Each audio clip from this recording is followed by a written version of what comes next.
Bonjour les amis, dans cette vidéo, nous allons voir ensemble ce que c'est la transmission dans les voitures. Beaucoup se posent la question de savoir comment est-ce que la voiture se déplace et accélère et comment est-ce qu'elle arrive à faire une marche arrière. Plusieurs personnes savent que la voiture possède un moteur qui lui permet de se déplacer.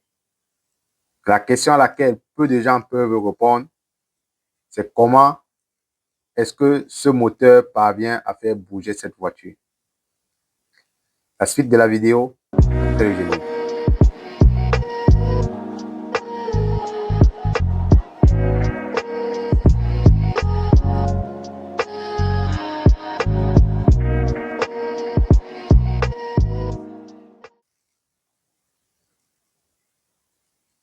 Tout d'abord, un véhicule à transmission manuelle est effectivement composé d'un moteur à combustion, d'un système d'embrayage lié à la pédale et également d'une boîte de vitesse.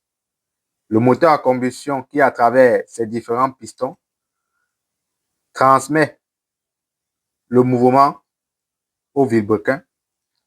Le vilebrequin, lui, lié au système d'embrayage, transmet son mouvement à la boîte de vitesse qui ensuite le transmet aux roues qui permettent le déplacement de la voiture. Regardons ensemble le fonctionnement du système d'embrayage. L'embrayage contient une roue liée au vilebrequin. À l'intérieur du système d'embrayage, nous retrouvons un disque d'embrayage qui reçoit le mouvement de la roue par friction. À la suite du disque d'embrayage, nous retrouvons la plaque de pression qui elle-même reçoit le mouvement du disque d'embrayage par friction. La plaque de pression est directement liée à l'arbre d'entrée de la boîte de vitesse. En cas d'embrayage au niveau de la pédale, la transmission du mouvement au niveau de la roue est coupée. L'embrayage est assuré à travers un système hydraulique. En appuyant sur la pédale, nous exerçons à travers le système hydraulique une pression sur la plaque qui se détache du disque d'embrayage et coupe le mouvement au niveau de la boîte de vitesse et par conséquent le mouvement de la voiture. Passons ensuite à la boîte de vitesse. La boîte de vitesse contient plusieurs roues dentées. La première roue dentée transmet juste le mouvement de l'arbre d'entrée à l'arbre intermédiaire. La seconde roue représente la première vitesse. La troisième roue représente la troisième vitesse, la seconde vitesse. Autant pour moi. La quatrième roue représente la troisième vitesse.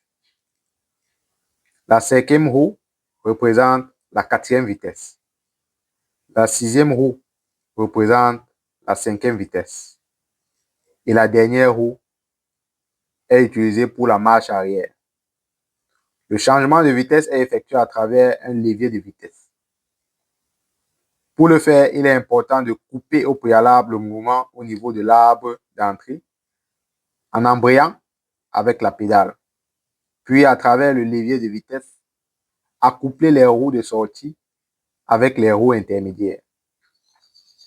Pour effectuer la marche arrière, une roue d'entrée, une roue dentée supplémentaire est placée entre la roue intermédiaire et la roue de sortie pour effectuer la rotation de l'arbre de sortie au sens contraire et permettre une marche arrière effective de la voiture.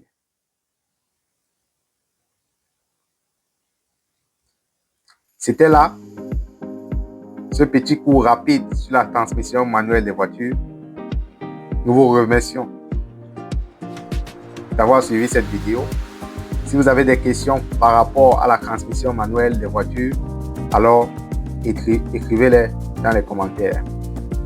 Si vous travaillez sur des projets de développement d'appareils et de machines et nécessitez notre expertise, alors n'hésitez pas à nous contacter à travers le mail sous la vidéo.